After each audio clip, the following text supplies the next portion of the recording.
Hi, my name is Rod Benson, champion caller and designer and manufacturer of a Rod Benson adjustable deer call, wood and plastic.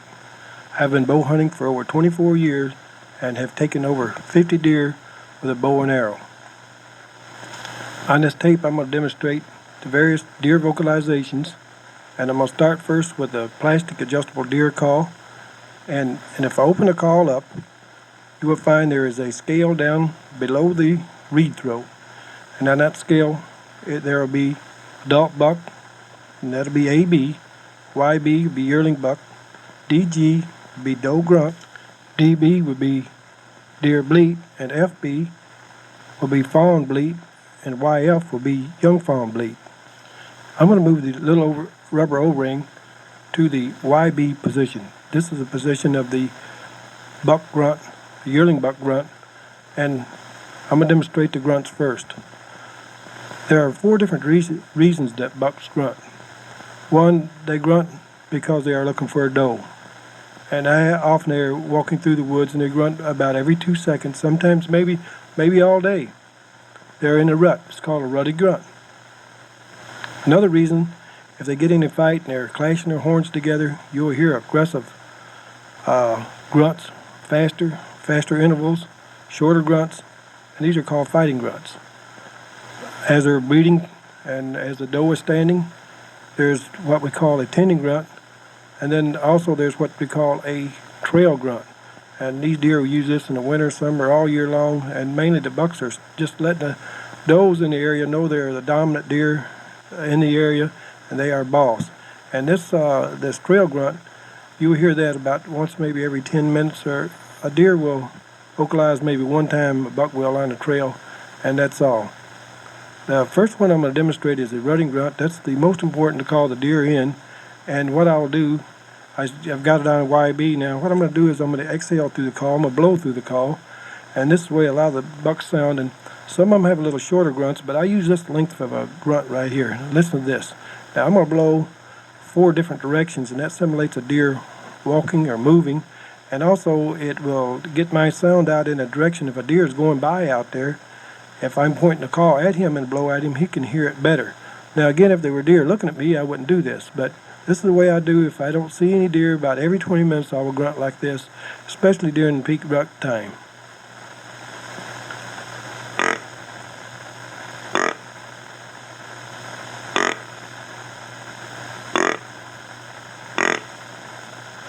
Now I used to use 3 or 4 of these, but now I use anywhere from 8 to 12 of these grunts because I feel that the deer, when they're moving, they are grunting often maybe an hour at a time. It's hard to say, but they don't just stop at 1 or 2 grunts. They often will grunt maybe 50, 60 grunts. So I use about a dozen of these. And also I may change, and while I'm calling, and I may put some doe bleats in with that, or fawn bleats, and mix some other calls in with it to simulate 2 deer grunting. And later on in tape, I'll get into double grunting and some other ways that we use to call deer in. But this is the way I use a rutting grunt. Now, if the deer often will walk by, if you see a buck walk by and you don't get him in with 2 or 3 of these grunts, I don't use as many if a deer is walking by, just enough to get his attention. It may only take 2. Well, I will go to what I call a fighting grunt. I found that works the best to get deer in that's walking by. And often a deer will walk by you and you can grunt at, and they won't even look at you. And you say, well, he doesn't hear me. But they hear you. They're just not paying any attention to you because they have no reason to come there, maybe. Often the deer will turn if you get more aggressive, and they will come into these fighting grunts. I don't know the reason why, but I just found that they work. Now, here's what they sound like.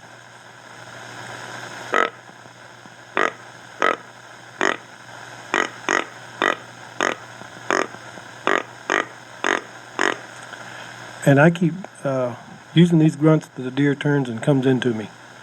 Now another grunt, I'm going to take and I'm going to change the sound a little bit. I'm going to inhale through the call, and sometimes deer walk by, or I would just use the grunts drawing in. And here's what they sound like.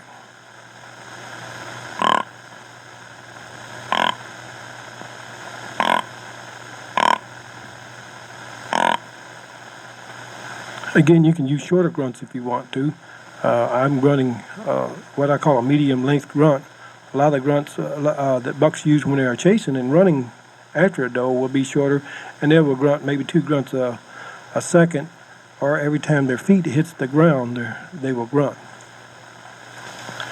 Now, if I was doing a lot of grunting in an area, I may want to take the plastic deer call and take the corrugated hose and change it and put it on the other end. And what this will do is enable me to change my sound, and if I draw in, I'll get a deep grunt.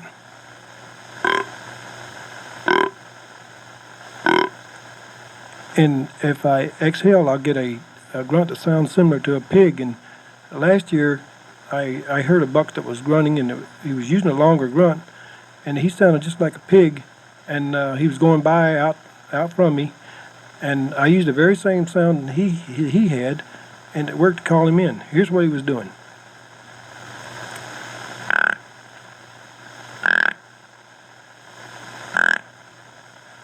Now, some of them, again, some of the bucks are grunting maybe 1 grunt every 2 seconds, a second and a half. This particular buck, his grunts were about 15 seconds apart, and he was running after the doe.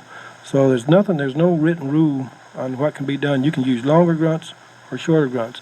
And we're speaking of shorter grunts and longer grunts. I would like now to change the call, and I would like to move it to the adult buck. That's the A-B position.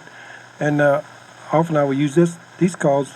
We found the older deer, the 3.5, 4.5, and 5.5-year-old deer, have a slower flutter in their voice. And we're going to slow this reed down. And this is a good call to use if you've got a big buck in the area. And often you know you've got a big buck in the area if you've got trees that's rubbed, big trees that rub, 5 and 6 inch trees, even 4-inch trees. You've got pretty good sized deer. And this is the best way to know if you've got a big deer if you haven't visually spotted that deer.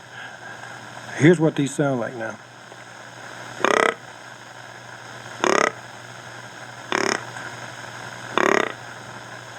Now, the adult buck is what I will use for a tending grunt also. If a deer goes by in peak grunt and I can't get him in with the fighting grunts, I may try a tending grunt. And if you could see an older deer standing and the doe starts standing and he starts lengthening his grunts out. Or if he picks up a doe's trail that's really ready to be bred, he may lengthen his grunts right then, and it will be longer. And as the deer is standing, he's getting ready to mount the deer, or he is beating the deer, he may lengthen his grunts out from 2 to 5 seconds. And here's what the tending grunt sounds like.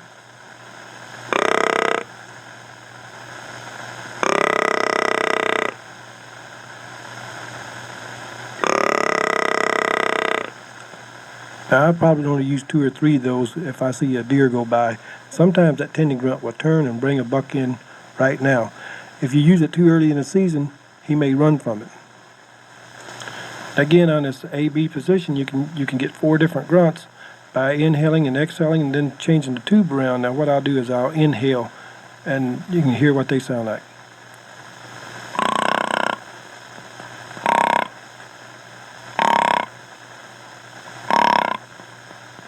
I've got all kinds of people out here that have purchased this call, and they've got their favorite sounds, inhaling, exhaling, switching the tube around, inhaling, exhaling on different positions. A yearling buck, adult buck, some of them will put it in between, and I heard all different ways. And nothing seems to work all the time, but something works some of the time.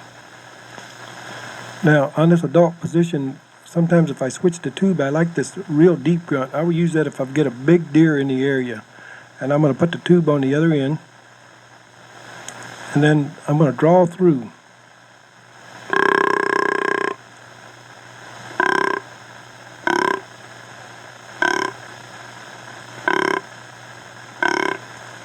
And that's what that sounds like.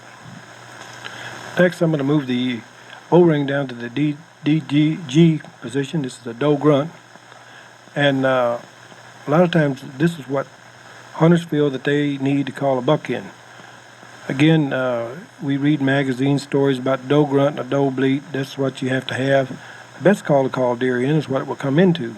And I use doe grunts all the time. It's real good for a subdominant buck. And a subdominant buck could have a pretty good rack of antlers, and he could be a pretty good sized deer. He just may not be a aggressive deer, but he could be a big deer. And so this would be a real good sound to call that deer in with. And For the doe grunt, I like to inhale. Now listen to this.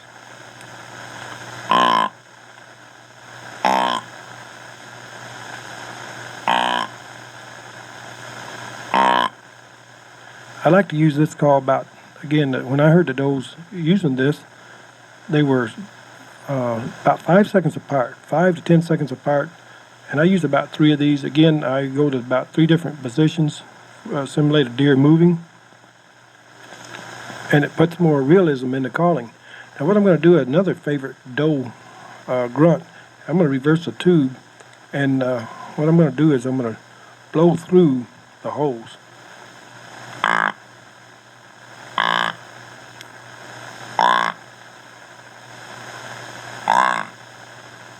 And that's another good sound, a favorite sound of mine.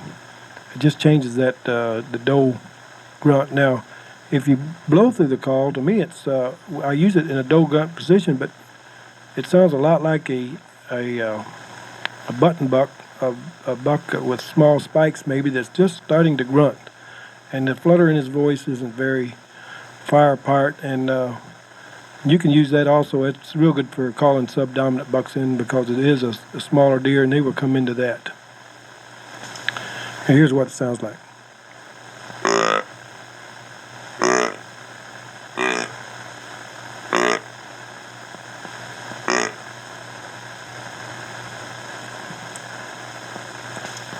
The next sound I want to demonstrate is the DB, and this deer bleat.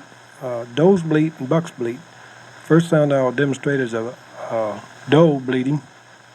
Now again, it's a call that I'll use a little longer and about 5 seconds apart. If you could find a group of does traveling together, maybe 5 or 6 does, and the mother doe was in that group or lead doe, and you broke these deer up, some of these other deer may get on their trail, and you may hear this bleat then.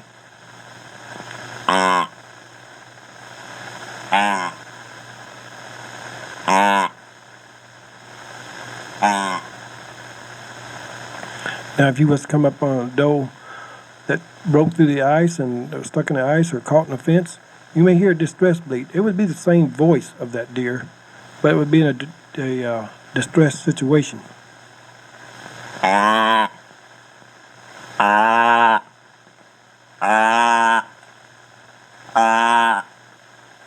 This is a very loud and aggressive call.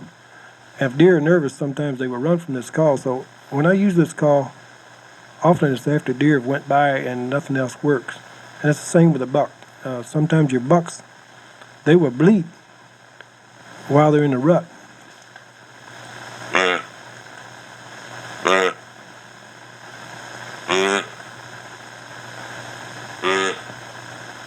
Again, I use this call about 5 seconds apart.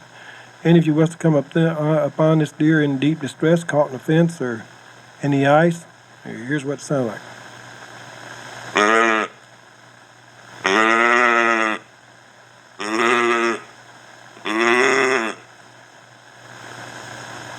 Again, it's a call that I would use sometimes when deer are walking by and nothing else works, and they've already got out of sound range of everything else. I can get louder with this call and sometimes turn them back and bring them into me. Please turn tape over.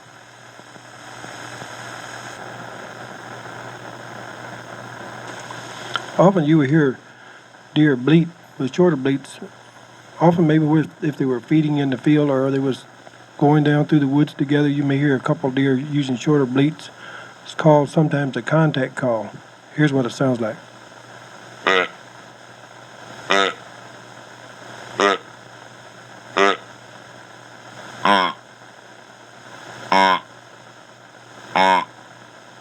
Now you may hear these also these short bleats. If a buck is chasing a doe, she may be using a short bleat instead of a grunt.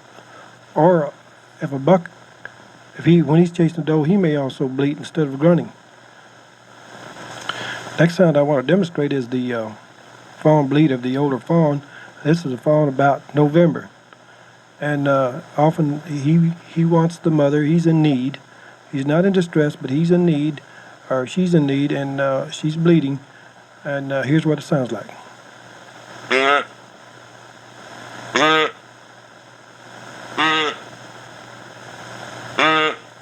Also, I use these calls about 5 seconds apart. Now, I'm exhaling through the call. Now, I'll inhale.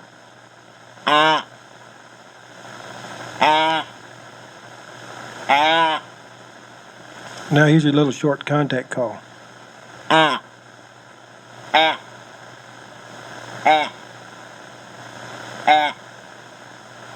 Exhaling.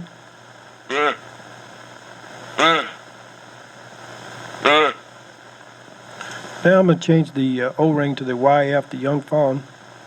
Again, you use it the same way.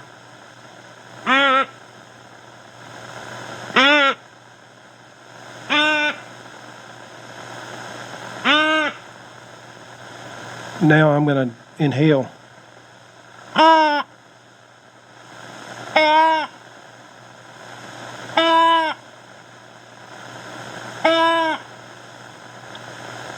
Then you use the short ones too.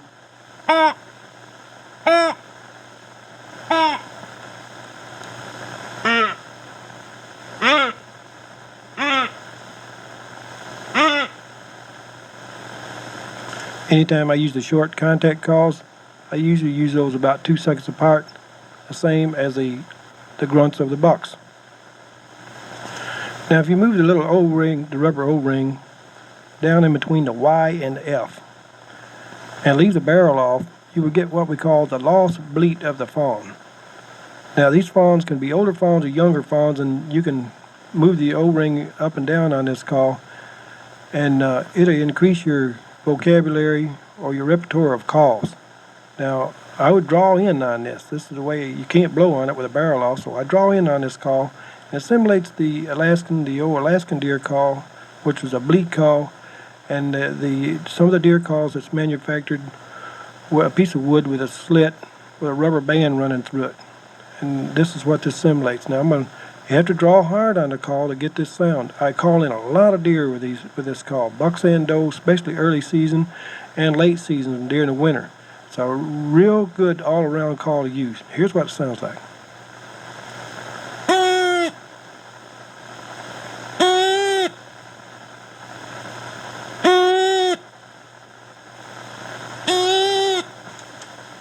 This is one of the loudest vocalizations that you will hear in the woods, the lost bleat of the fawn.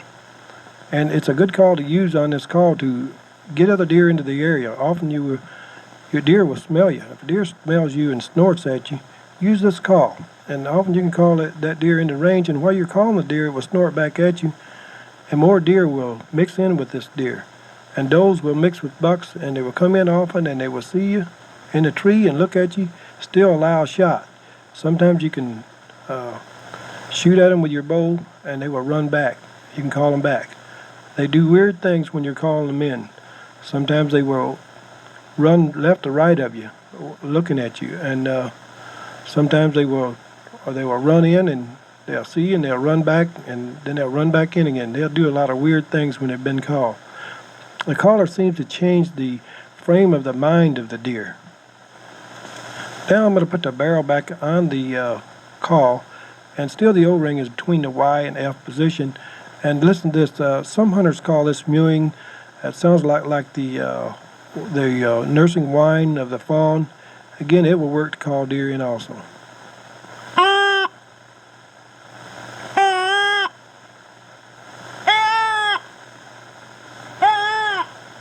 Now I'm inhaling on the call. Now I'll blow through the call.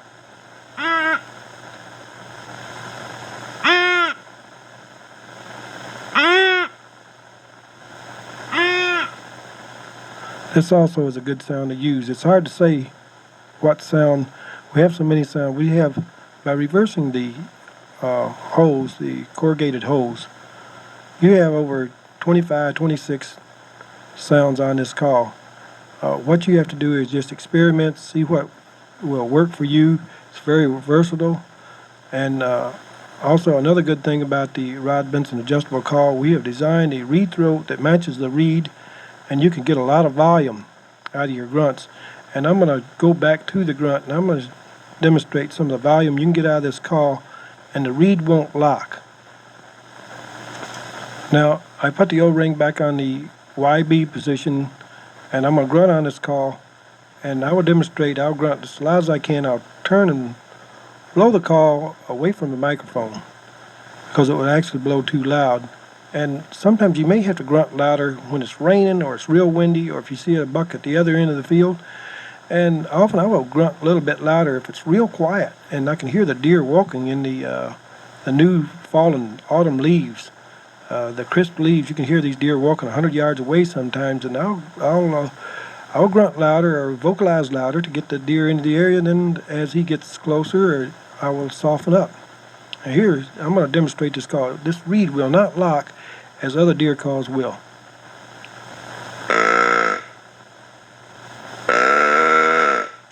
The flutter's still there. Now, before I get into different ways and different positions to use a call and double calling and other things, I'm going to go into a little maintenance on the call, a little safety. If it's real cold out, put the call down against your chest, maybe over your t-shirt, and the reed won't freeze up in freezing weather. And it almost has to be 10 degrees or close to zero for this call to freeze up. Another thing you can do is you can inhale. You got a lot of vocalizations. You can get 12, 13 vocalizations by inhaling and reverse the tube. And this way you will be bringing the dry air in. There won't be any moist air going in the call, and the reed won't freeze that way. If you blow in the call a lot and you get a lot of moisture in there, you may have to open it up and just lift the reed up slightly and wipe the moisture off from the bottom of the reed and out of the reed throat. And then it will work all right. Sometimes you may get a piece of dirt in between the reed and the reed throat, and you may have to clean this out of there. If your call quits working while you're on the stand, just open it up. Be careful. Move the O-ring all the way back to the OB position, and don't bend the reed. A lot of the hunters, what they do is they see a buck coming, and they open and close the call, and they bend the reed back. If they bend the reed back, then you're gonna fold it back. You've runt the call. You have to send and get another reed from me, or your retailer can get them from me wherever you bought it at. I do sell the reeds and the O-rings, and also the reed throats and the wedges. Again, just wipe the dirt or the moisture out of the reed throat and off the bottom of the reed. Again, be careful not to bend the reed. Another thing is I tell hunters not to carry the deer call around their neck while they're in the field. It could fall apart. Any deer call could. Carry it in your day pack. If you got a day pack, it's a good thing to carry it in. Also, for safety, hang the call on a limb. Don't put it around your neck where your bowstring will catch it because it could injure you. What I do is I put it off to the right side of me, or I've got a button on my camouflage suit, a buttonhole, and I put the lanyard through the buttonhole, and the call hangs way down by my belt. And this way the bow will not catch it and injure my neck. Now I'd like to go into the advanced calling and hunting phase of the tape. And in Michigan, I've got about 50,000 of these calls out on the market, and everywhere we go, we seem to run into a hunter that's got a Rod Benson deer call. So we have to come up with other methods to call deer in. And one of the methods is double calling. We grunt maybe 3 ways to the right, exhale, and then we inhale a tinny grunt to our left, simulating 2 deer talking to each other. We can do this with any call on the scale. We can inhale and exhale and sound like 2 deer, and this seems to work to call deer in, deer that we can't see, and we can get more deer into our area this way. Now listen to this.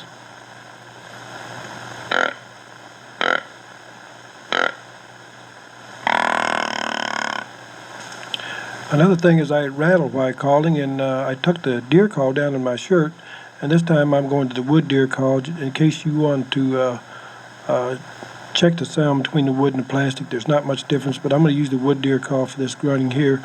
I'm going to use the aggressive fighting grunts while I'm horn ticking, and then I'll do some ticking, and often as a deer is walking by, I try to get a deer in the area. And then maybe once or twice while I'm up in my tree hunting in the morning or evening, I'm going to do some loud, aggressive rattling, and I'll give you a series of those.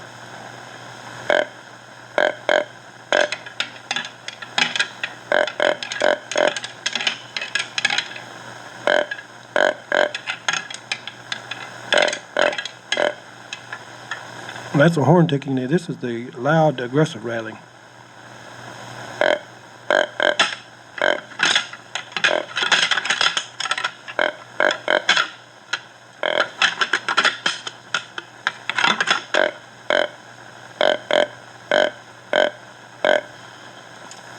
deer start fighting for dominance as soon as they rub the velvet off their antlers, so you can rattle the whole deer season and use the fighting grunts also.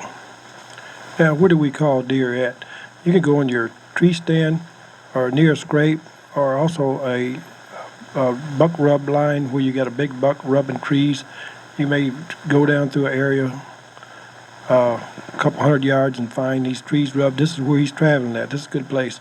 Often I like the bedding area. Deer get more curious when they get in the bedding area when they hear sounds, does, bucks, and etc. I like to call deer going to and from the feeding area and the bedding area rather than the feeding area. The feeding area seems to be the hardest place to call the deer in because they're content on feeding, but they can be called there also, especially bucks that's in the rut or does that's in the estrus. They're real easy to call in with the buck grunt. I like to call walking during the day and call next to thick areas into the open. Call the deer out of the thick areas, maybe a thick cedar swamp or tag alders or any thick area they may bed in, and call them out into the open to take them with my bow. A lot of times gun hunters will get on the edge of a field and call them out of a thick place, and they can take them 60, 70 yards away with their rifle. And remember, when deer, even bucks come into you, they may come right at your tree stand, acting normally, but they're coming to the call. Bucks may come in scraping, snorting, sniffing, wheezing, and rubbing trees. They may circle you and come in. They come in all different ways. But it's a very exciting sport. It adds a lot of adventure to bow hunting or gun hunting. I just want to finish with saying that I give a lot of seminars all over the state. You can call me to give seminars. And I've listened to deer in a pen, and like I say, I've been hunting for 24 years in the wild, and I've named most of these vocalizations from what I learned with my own experience. I want to wish you good luck on your next hunt. This is Rod Benson saying bye.